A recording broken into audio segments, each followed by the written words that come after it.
What's going on, everybody? My name is Justin Nava, and welcome to, I guess this is the first version of the new Justin Nava show. I don't know what I'm going to call it exactly, but the thing I know is that I couldn't put this off any longer. I wanted to do this last week, ended up getting the flu or some variation of it, and had to postpone it. And this is an important message that I want to communicate to anyone that comes to my channel or anyone that I work with or even have the prospect of working with. And that is why we do the things that we do to get attention for your church. If you don't know who I am, or if we haven't talked before, my name is Justin Nava. I run a marketing agency for churches to help you reach and communicate to more people in your community, draw them into your services, draw them into your events, or just pay attention to you online so they can hear the gospel, hear your message, be served, be ministered, be discipled, and take the actions that you want them to take.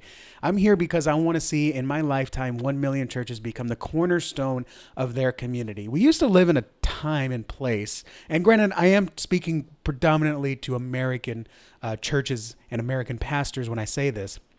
We used to live in a time and place where Sundays stores were closed, driveways were empty because people were at the church, right? And we used to live in a time as well when people needed something. They know if they couldn't rely on family, if for whatever reason family was unavailable to help, the church was available to help. I recently watched Undercover Billionaire season 2, and if you don't know the show, they drop people, these billionaires, kind of like undercover boss. They drop them into a city with no contacts, no money. I mean, they got $100 and they got to build $1 million business in 90 days. It's a great show. I highly recommend watching it. One of the undercover billionaires, she was dropped into a town, and they have nothing. They have a car, or they have an old truck and $100 to their name. They can't even get a hotel if they wanted to.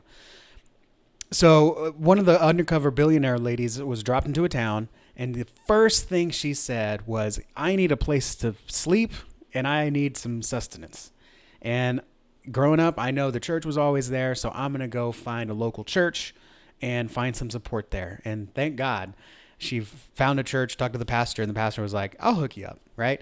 And so, this is the kind of mentality that I want the community to get back to thinking.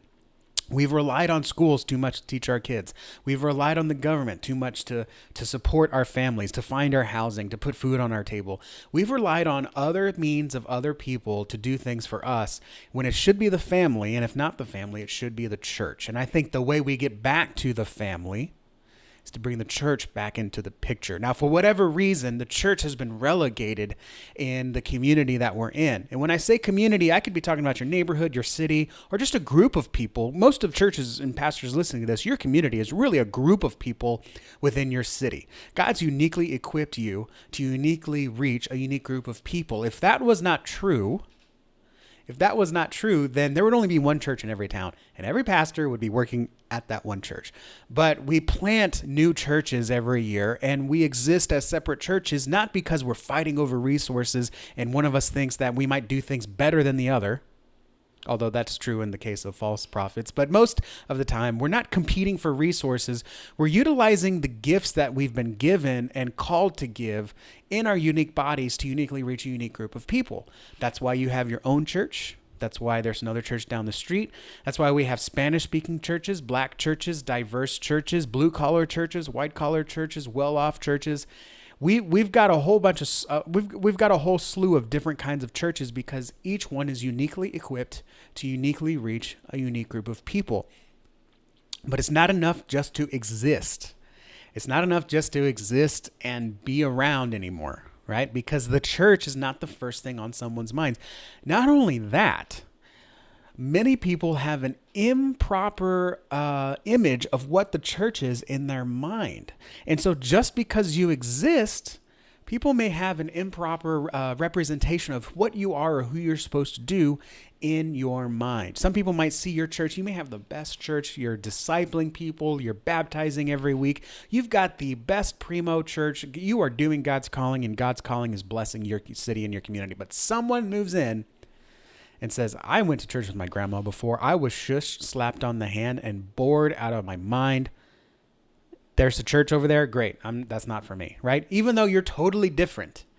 You have to fight that I keep wanting to go to reputation in your community to communicate, hey, I'm not that church you grew up with. I'm not the church that burned you. I'm not the church filled with people that gossiped about you or turned their back on you when something came about, right? I'm not the church that discouraged you. We want to be the church that encourages you.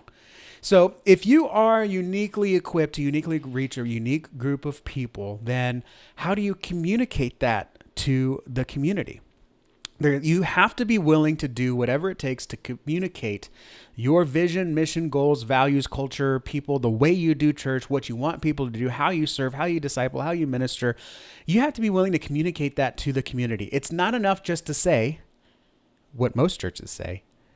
Hey, church, we've got services. Hey, city, we've got services 9:30 a.m., 11 a.m. Childcare is available. We'll see you Sunday. You don't want to miss it. A lot of people are going to want to miss that. Why would I go to church why would I go to your church if I've been to a church before, right? This is just the humanity in us all. We have an experience and automatically we relate every other experience to that one experience, right? It's kind of like visiting Chicago, which may not be the best example anymore, but I pull that because it's an example of from How I Met Your Mother, one of the shows that I enjoyed.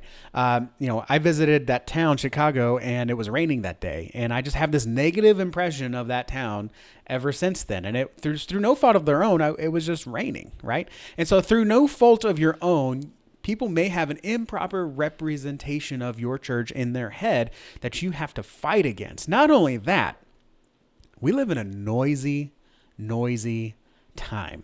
It's 2022. People are receiving, there's a stat, I'll have to look it up, or maybe I'll put it down below in the comments later. There's a stat that people nowadays get more marketing messages in a day than people 100 years ago received in a lifetime. I mean, you look at those old marketing messages from Coca-Cola. I mean, you had to sit and you had to read a poster to get the full message. Now it's just, hey, drink and be happy, right? We get more marketing messages, but not only that, we get more consuming requests, right? We've got stuff that we're subscribed to. We've got stuff that we pay for. We've got notifications in our phone. We've got emails blowing up, notifications on our computer, notifications on our tablet. We've got TVs going off. We've got billboards that we've got to pass. We've got geolocated advertising that hits our phone. So not only are we getting random communication messages, we're getting targeted communication messages. We're getting all of that in a day. And many churches are just sitting back. And I hope this isn't your church. And if it is, this is the perfect show for you. Churches are just sitting back and saying, hey, I hope they know about us. Or if they know about us, I hope they take action. Here's what you need to do to reach more people in 2022. You need to be willing to do whatever it takes to get their attention and inspire action. That's it. Right? I got some notes here. I want to make sure that I kind of stick to some of my notes, but you have to be doing whatever it takes to rise above the noise, grab the attention of your community or your city, your neighbors, whoever it is you are equipped to serve, and you need to inspire them to action. Now notice there's 3 key things in that statement. You're going to hear me say that a lot. You have to be willing to, I guess there's 4. You have to be willing to do whatever it takes. Okay. What got you here, you hear Brady Shearer say this a lot if you listen to him at all. What got you here is not going to get you there, right? The things you did in the last 80 years may or may not, and most likely may not, carry you into the next 80 years. I was in a consult a couple nights ago, and someone said, we were going over some social media ideas for their church. Someone said, how do we get leadership buy-in? Because, this is some new ideas. These are new kinds of things. One of the things we talked about was, if a bishop or a reverend or a pastor from another church preaches a good word and has a really good clip that you think would impact the lives of your followers, share that clip, right? That's a scary thing, right? Because we go to our church to hear from our pastor and our worship leaders, and why would we share someone else on social media? The answer, because it helps someone. It speaks truth into their lives. And if it's a truth that needs to be spoken and you're not speaking it, then at least let yourself, your social media page, be the conduit for that good news, that message, that truth, that gospel, that inspiration, that encouragement. So they said, how do I get leadership buy-in? Because this is something we've never done before. First of all, if you're leading the social media team, you are the leadership, right? You've been entrusted with the social media. If you think it's a good idea, do it, right? The pastor doesn't need to approve how I'm going to teach Sunday school. Pastor doesn't approve what kind of cleaners I need to use to clean the church bathroom. Pastor doesn't need to approve every social media post that you put up, right? If that's you, just do it. And pastor, if you're like afraid of what, if you're afraid of what your team's going to post on social media, just let them do it, right? Because what you need to do, my whole point with this, is your church needs to be doing whatever it takes to rise above the noise, capture attention, and inspire action. So often we've relied on what's made us comfortable in the past to try to drive us to the future. And you and I both know in relationships, which is what the church is with the community, it's the start of a relationship and it's maintaining a relationship. You have to grow with that. And so the relationship of your church with the city needs to grow as time continues. And that includes doing different things. The way that I show love to my wife is different after kids than before kids, right? It's different after marriage and it's different after kids. And I imagine it's going to be different when the kids leave, right? Even between 1 and 2 kids, the way that I love my wife with one child is different than after the second child, because we've got an almost 2-month-old now at home. And the way that I work has to update. The way that I love my family has to update. The way that I care and run the home needs to be a little bit different with a newborn. And so you have to be willing to do whatever it takes, which means you have to be willing to do things that you haven't done before to reach people that you haven't reached yet. So you have to rise above the noise. We talked about the noise. Now you have to grab the attention of your city. I like the word garner the attention. I believe garner, well, let's just look it up right now. I don't want to lie to you. Garner definition, it's to gather or collect something, especially, for information or approval, right? There's a definition that I had, yeah, there we go. So garner attention, when you use garner attention, it means, look at it, listen to it, think about it carefully. It's almost like earned attention. But really what we have to do is we have to capture that attention, because that attention is going somewhere. And you have to capture that attention, because attention, unfortunately, is a zero-sum game. If you have someone's attention, nothing else does. And they may say it does. And yes, women are better at multitasking than men. So, they can be thinking about one thing while paying attention to another. But ultimately, that attention is going to be acted upon one thing at a time. If I'm talking to my wife and she's thinking about something else, right? You ever be talking to your spouse and you're like, hey, I was thinking about this the other day, this happened. And then she just says, oh, by the way, what'd your mom say, right? She may have been doing 2 things at once, but she was only acting on one. And that's thinking what our plans with my mom is going to be, right? So even though you can be like attentive to maybe a couple things, you can only take action on one thing, which is the third part of this. But let me go back to grabbing the attention. You have to grab the attention, capture it. Okay. You have to disrupt the community a little bit. You have to say, hey, we're here, right? We love doing that on church campus, right? We'll put out a banner, Easter services. This is our new sermon series, new leadership, new pastor, come celebrate with us. We'll put a banner on the campus and just hopefully nudge people that are driving by. What I'm talking about is going out and grabbing the attention, right? Pastor, you need to go out, get a booth at the farmer's market and grab people's attention. We are here. Can I give you something? Can I give you some hope? Can I give you a little trinket for your kids? Whatever that's going to be. It's about getting online and interrupting people as they mind-numbingly scroll through temptation, vanity, pride, anything else that you're doing, to grab them and say, hey, there's more to life than this. And we'd love to share that with you. We love you, right? They're scrolling through loneliness, looking for some kind of edification. Why do we go on social media in the first place? To get attention. And to give attention, right? We can talk about more of that later. So we have to capture that attention, church and pastor. We have to go out. We have to rise above the noise, which means we have to be more worthy than above the noise, right? And we have to capture that attention, and then we have to inspire action. That word inspire, You'll hear me say this a lot. Inspire action. Inspire actually means divinely. It's something that comes from a divine entity, right? We are God breathed. We are inspired creatures. And you want to inspire action, which means that we're not acting in vain, that we want people to do stuff because we said we do stuff. It's because God is calling them to something more. There is a God-shaped hole in their life, and we are the ones to come there and call them to action, to act upon the desire that God has for their lives in this moment. And those are the three things we have to do. Whatever it takes to rise above the noise, grab the attention of your city, and inspire action. I didn't really plan to dive deep into that statement there, but I think that's a good opening for what I want to see happen in the United States and eventually the world.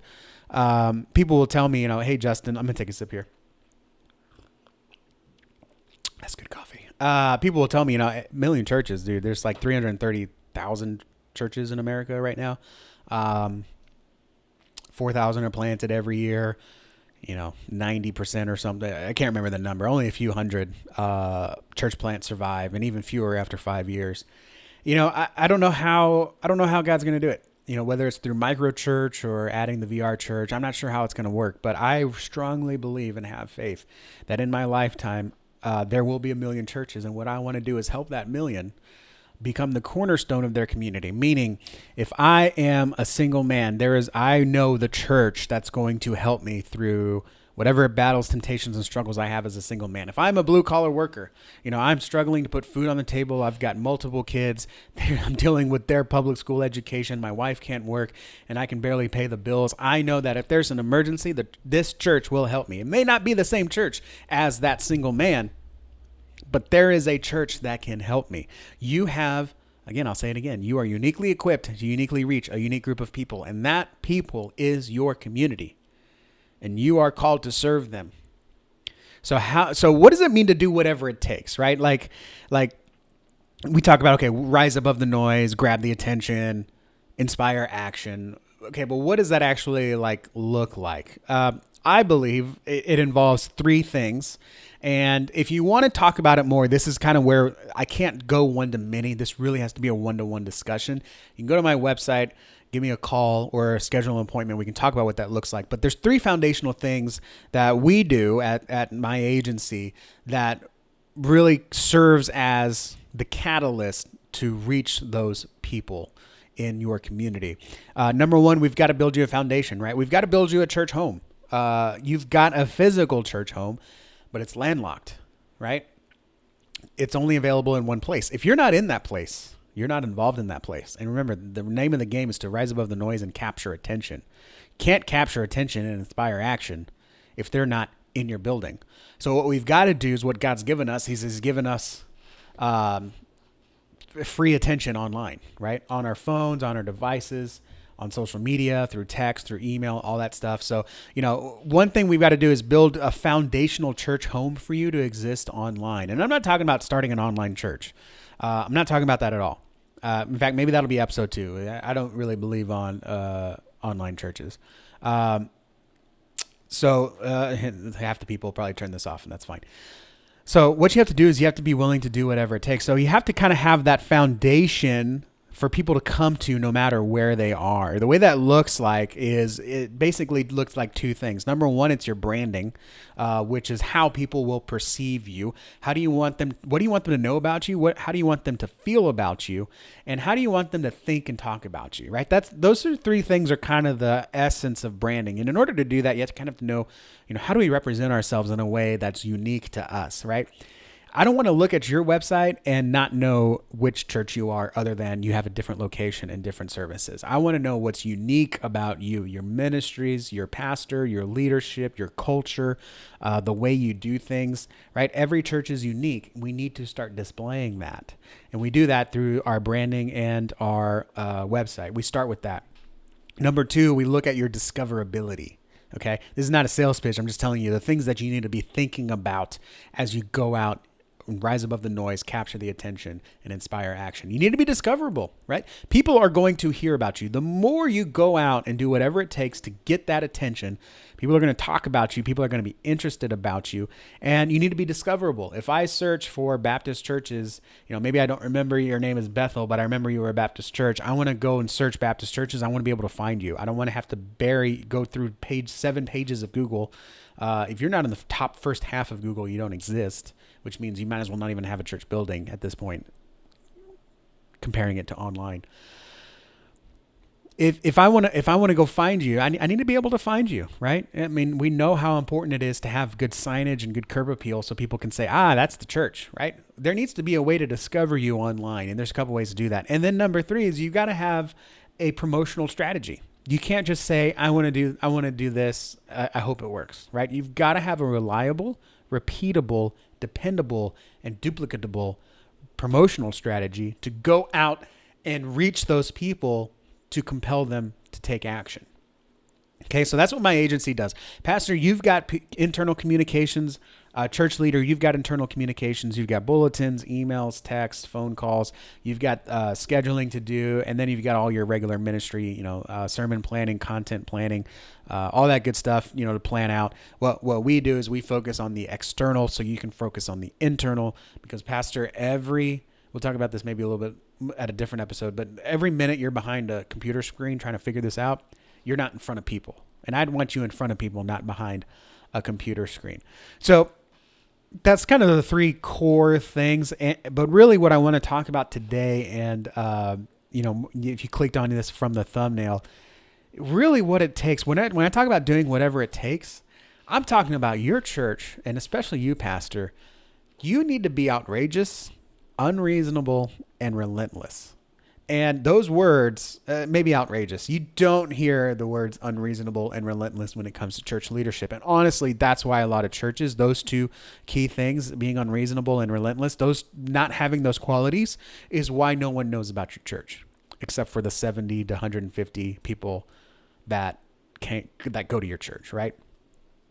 Here's the 3 things that pastors really need, and church leaders, that we really need to have in order to be willing to do whatever it takes. So you've got to rise above the noise. You've got to capture attention. You've got to inspire action. But you've got to have these 3 qualities. You've got to be outrageous. You've got to be unreasonable. And you've got to be relentless. You have to have an outrageous vision. Okay? Because anything less would be an inaccurate reflection of our Creator. Right? It's not enough to just say, I want to pastor a church and keep 100 in my flock and, feed a couple people every year and clothe a couple people every year and maybe send some money to, maybe send some shoe boxes at Christmas time and some money at Easter time, right? That's such a plain, vanilla, boring vision for the church, right? God has equipped us to go out and disciple others, to be fishers of men. How many fishermen go out there with a huge boat and say, I just want to catch a couple handful of fish, maybe have enough to eat until tomorrow, maybe the day after. If I'm feeling real saucy, I'll get a couple days worth of fish. No, they're going to go out and catch as much as they can to feed their family as long as they can and sell to provide more for their family or their business or their employees or whatever it is. So any vision that we have as leadership needs to be outrageous. It needs to be something that someone says, wow, I'm glad you're in the position that you're in, because we need more people like that, right? This looks like you can't say things like we're just a small church, right? We're just a small church. We just have this. We don't have this. You need to have an outrageous vision that says, yeah, we're a small church. What can we do to make that happen anyways? There's no reason a church of 100 cannot be ministering, witnessing, discipling, and actively supporting 1,000 people in their community.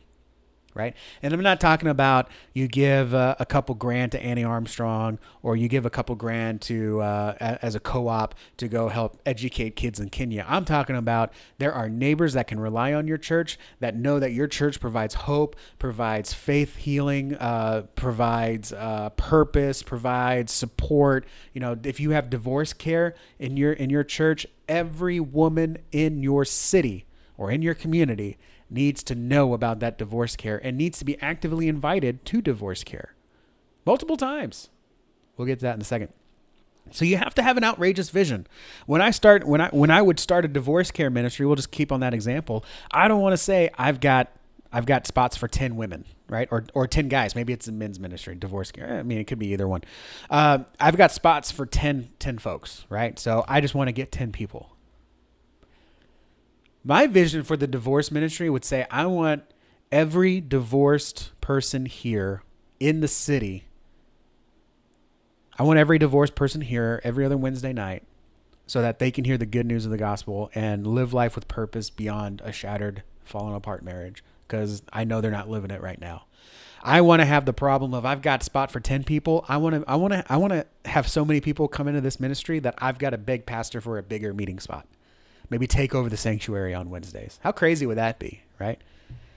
That's what outrageous vision looks like. It's not, we have a 200-person sanctuary. We can only seat 80% to keep people comfortable. So 160 people. I want to reach 160 people. No, I want to reach 2,000 people and have to raise funds to build a bigger building or split off the church and plant another one.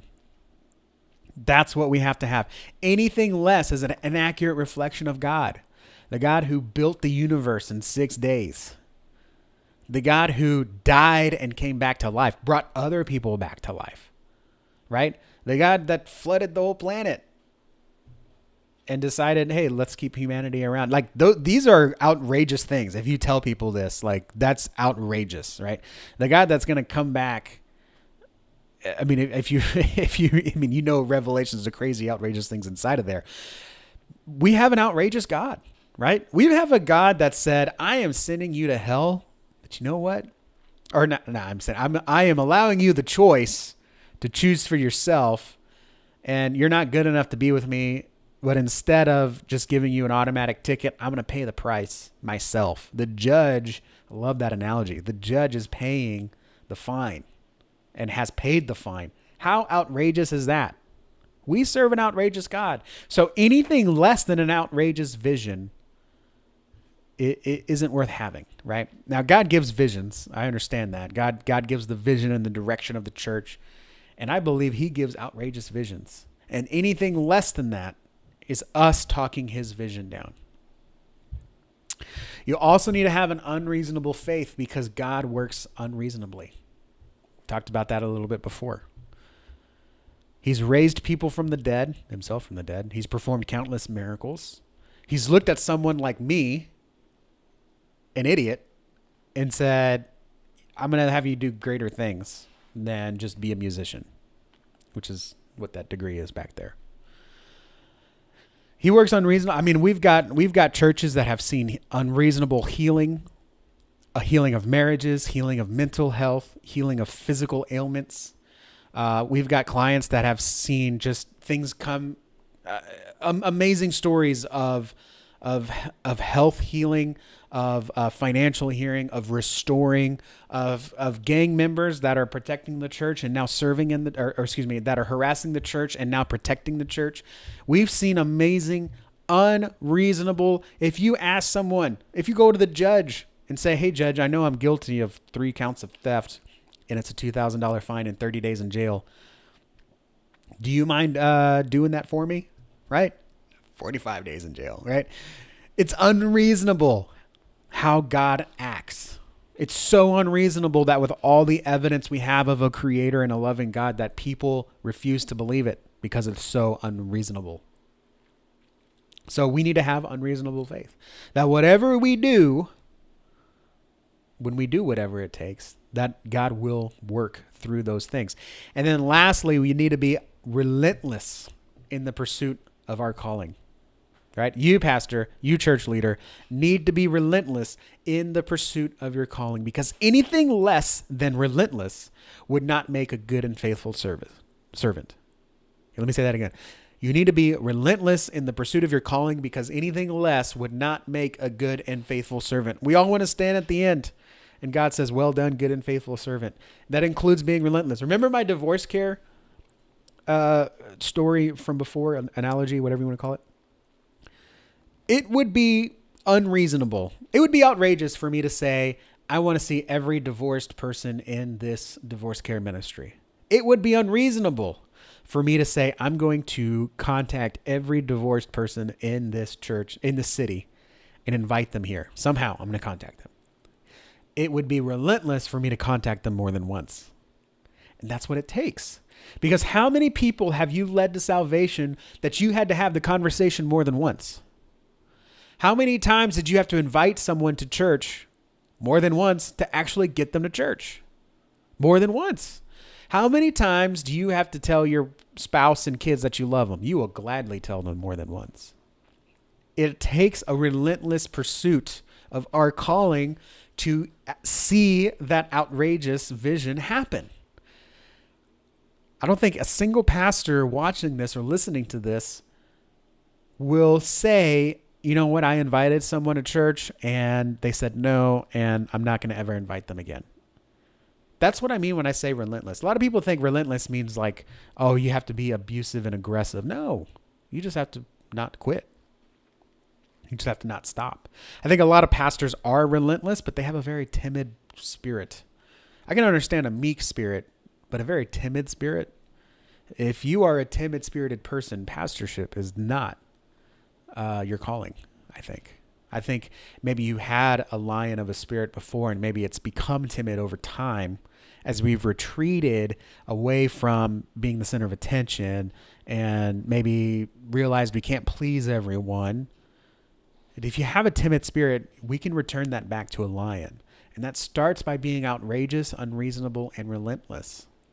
Whenever someone says that's crazy, when I tell them something I want to see or something I want to do, I take that as a compliment. That is a compliment because that means that I have a proper vision, right? My daughter, I got her a shirt. It's kind of a joke because, she's in this phase where she wants to earn money. She's looking for jobs. She's got a little cookie delivery business in the neighborhood. And she does extra chores for money. She just likes to earn money and be able to provide for herself sometimes. I think it's cool. I want to encourage that. Little rugged individualist capitalist I'm raising.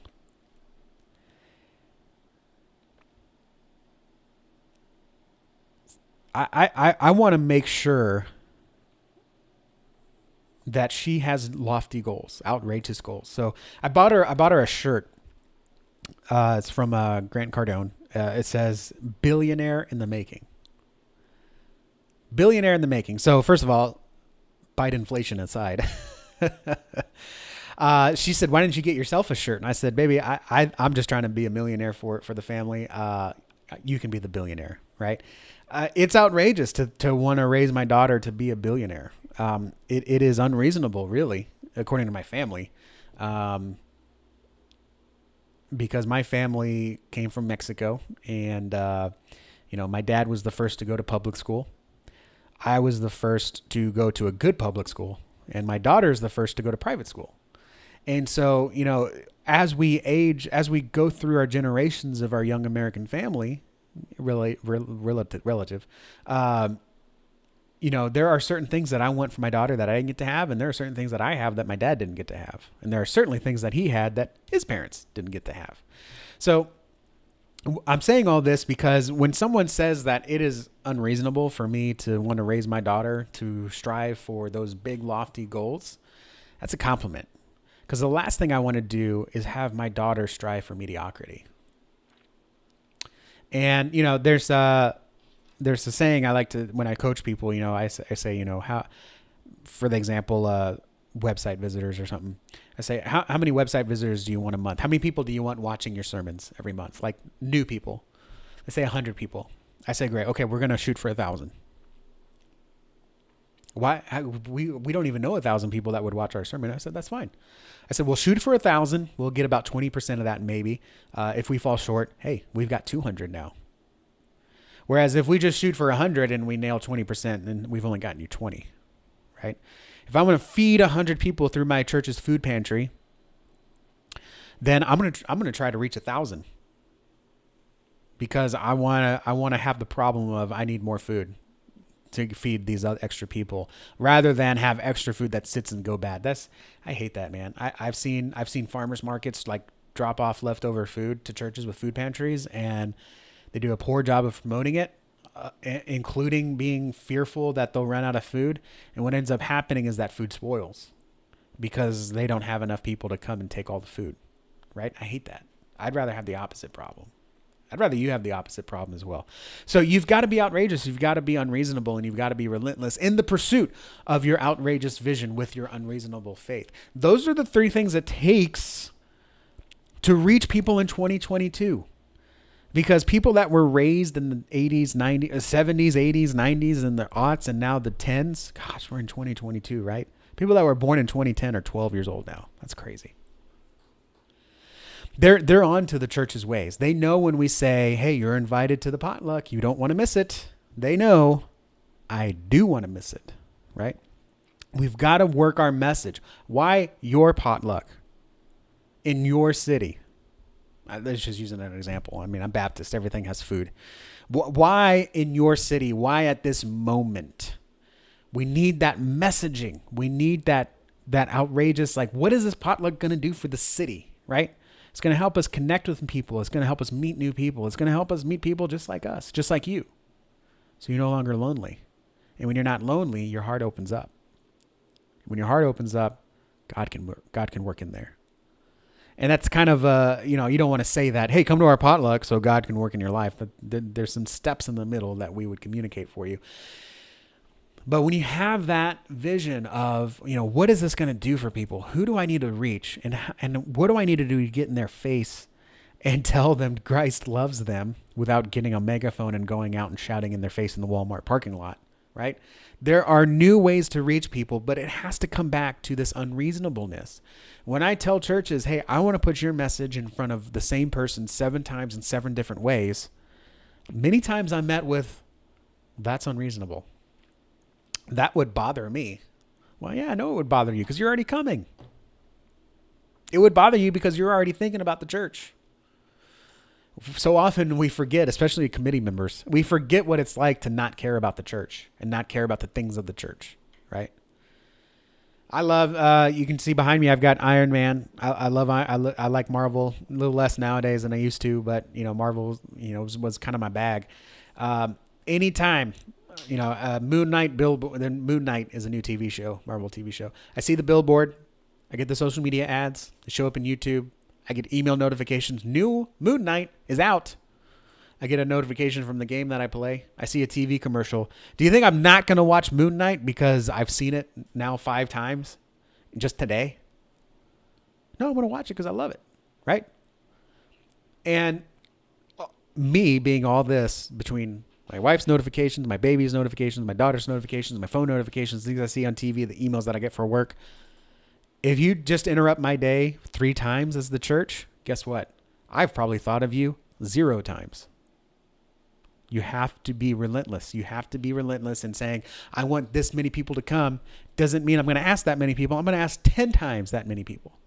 Because I know that the only thing worse than not hitting a target is hitting a target that I set too low.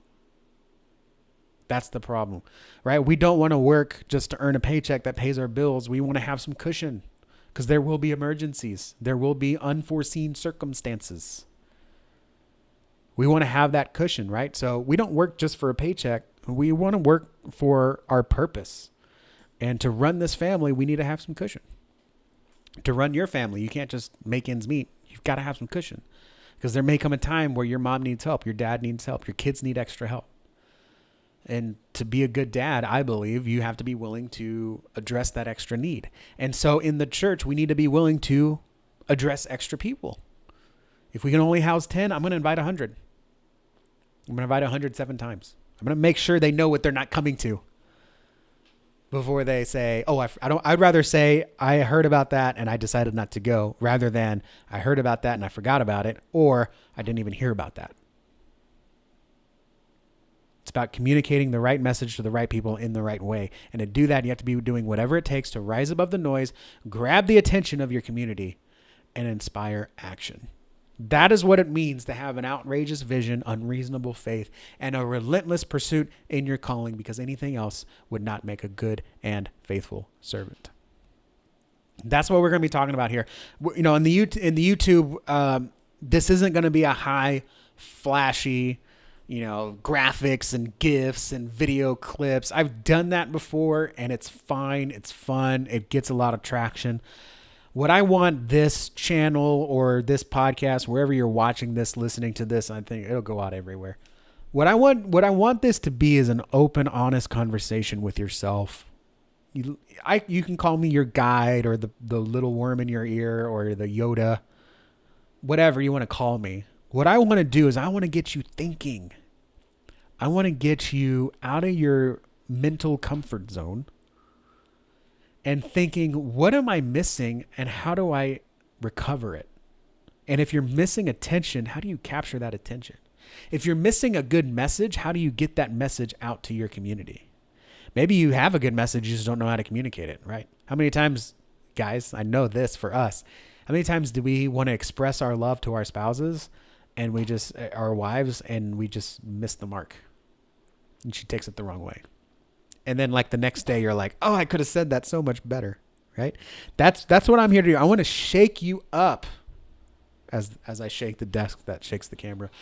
I want to shake you up out of this mentality that so many church leaders have to be safe and comfortable and retreat when things get hard and save to make sure God rewards risk, right? We need to advance and conquer. Get dominion. God gives us dominion over the animals, the land, the sea. Tony Evans had taught me that, as fathers, we are to have dominion of our family, meaning, accountable control over our family. Church, we need to have dominion over the city. We talk about being a light on the hill. It's not enough to be a light on the hill. People will just say, man, look at that light. Back to my distraction, back to my temptation, back to my sin. We need to bring that light into the city and conquer the city with it. Not like a crusade. But we need to be there and command attention and say the church is moving. God is moving through the church.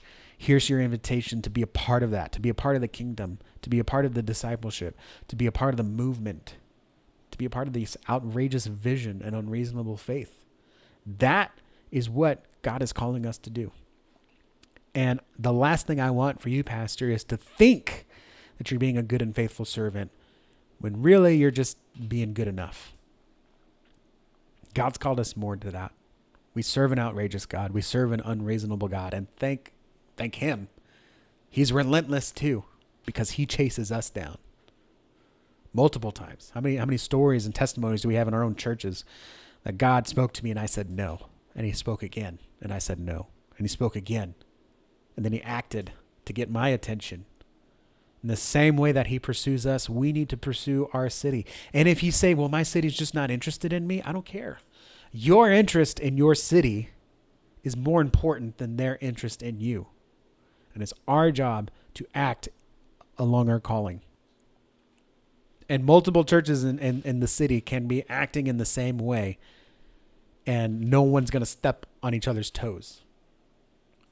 Because we all have unique gifts to uniquely reach a unique group of people. That's what it's going to take. So, what's it going to take to reach people in 2022? You've got to do whatever it takes. Whatever it takes to rise above the noise, grab the attention of your city and inspire action. You've got to have an outrageous vision. You've got to have unreasonable faith. And you've got to be relentless in the pursuit of your calling. Because anything less is not living out your mission.